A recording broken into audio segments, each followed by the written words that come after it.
I'm here with Caroline again. It's the same day, obviously, but I've just made different videos, just in the interests of transparency there. And Caroline is now going to do my brows.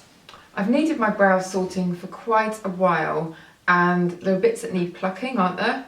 Yeah. And bits that need filling in. Do you want to say hello, Caroline? I have to get them in close. We have to cuddle. Also, I'm so tall, so you're just going to get a nose in the mouth. Yeah, but you are on your knees. I am on my knees. Just in case people think you think you're tall, but So actually, just saying, yeah. hi. There we go.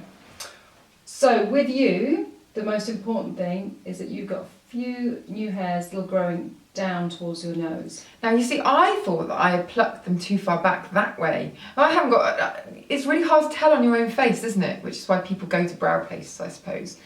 But yeah, but the simple rule is that nothing goes down. So your eyebrows need to finish going out towards the temples. They don't need to curl down. Some brows do very naturally. And here, looking at you, this angle here goes all the way down your nose naturally. So that needs to be squared off. okay. Okay, so it just goes straight. Because anything that's down, you know, great, well done. Well, that's perfect there. And then you can see the difference there. So what are you doing around the arch area? So you can see your strong shape here clearly. And sometimes you can find that you've got really blonde hairs underneath, and the makeup, especially the eyeshadow or the concealer, doesn't sit beautifully under there. So it's quite nice to maybe get a magnifying mirror, you know, just to see those fine ones, because then if you've got a much smoother skin surface, the makeup sits better. So here's perfect because the angle's going outwards, whereas those couple of brows are just collapsing it slightly. Do you follow that rule where, you know, you get the pencil and you go like that? Absolutely. Right, okay. Such a great guide. So nose, outer corner of eye. What a surprise. Perfection. Just to check if you have really overpowering brows, to give yourself a guide that works aesthetically with your features, is to take the outer corner of your nose, outer corner of your eye, take a line with a pencil there, and that's where your brow should finish. Okay. Any further, again, creates that droop. Right. If they feel shorter, you're going to squash your eyes in, so take them longer. Do a little dot with a pencil where it finishes, and you can extend that line outwards. And what about the thing with the pencil and the pupil and the arch? Is that all? So the highest point of the arch, I mean, yeah, if you really can't visualise it, you look straight to the mirror and you take the pencil across your pupil, and that's the highest point of your arch, which actually is your natural hair growth anyway. Right. And for the inside of the brow, it's outer corner of the nose, inside of the eye, lined up. You're pretty much there.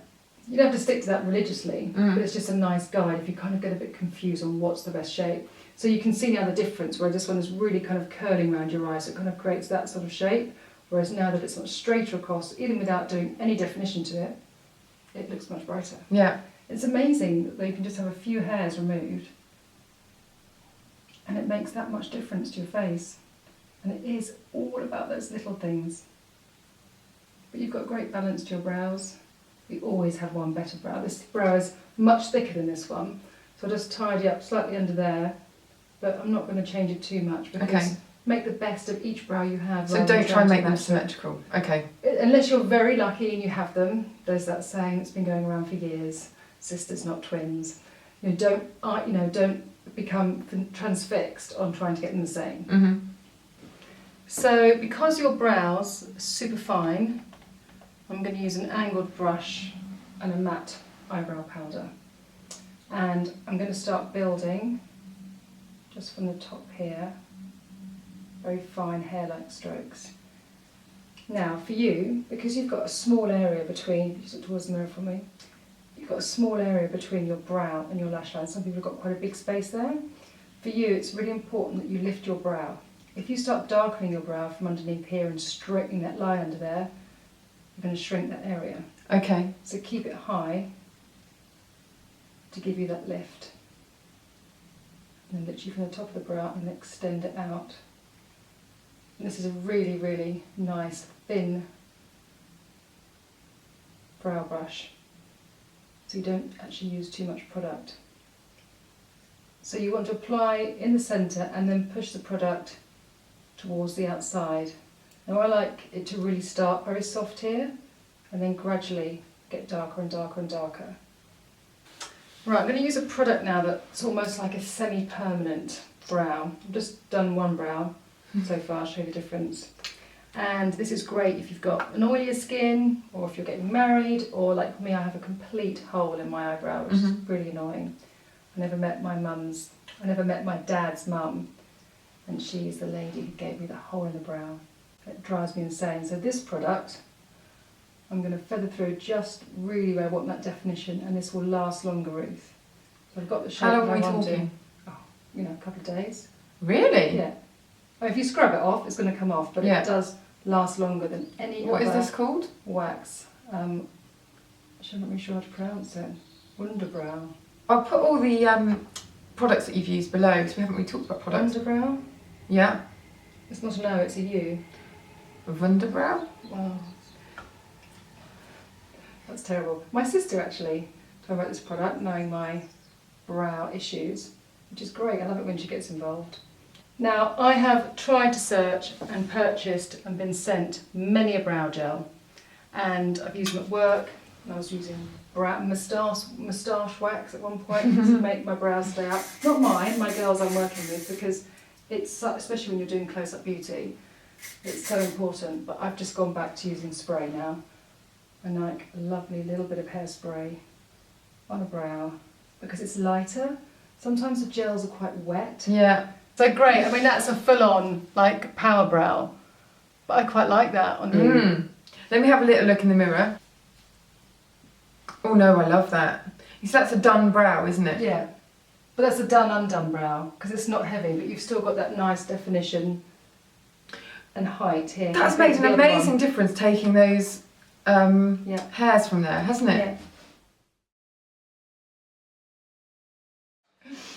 Yeah. So I love this. It's slightly darker than you're driving. This is a bit darker than I would normally go, because I normally just groom through. But I love the fact that you've picked out the areas that need certain things. Which areas? Just so you're listening. You use the Wunderbrow in the top of the arch. Yeah. To fill in that bit and give it definition, but you didn't use it all the way through. Yeah. And you didn't do a lot underneath. You started at the top, because I've got very little space between my eyebrow and my lash line, and it would have made it smaller. See? 10 out of 10. Thank you very Well much. done. So yeah, because you've got the strong brow, then you can just have that wash of eyeshadow, which we've got the cream eyeshadow on your lids and a lick of mascara, and that's it, that's all you need. Yeah, love it. Love it. And so people can follow that pencil rule to do their plucking, but would you recommend in general that people went to get their brows done rather than Well, going no, if you crazy? can see yourself clearly in the mirror, or even just take a picture of yourself. Take a picture of yourself and have a look at your brows from that perspective. It's a weird thing. People struggle looking at their reflection and they don't see their face for what it is. So sometimes it's easy to take a picture of yourself towards daylight, have a look at your face and be analytical about it. Yeah. Like, oh yes, that brow is thinner, that brow's thicker. Sometimes it's better to see your face like that. Okay, good tip. Thank you very much. Oh, that's the baby home. Just in the nick of time. See you in the next video. Make sure you check out Caroline's Instagram short list of videos that she does with amazing makeup tips. Miniature. Like Yeah, 15 seconds. Yeah. Haven't got time for anything else. I'll put the links to those below.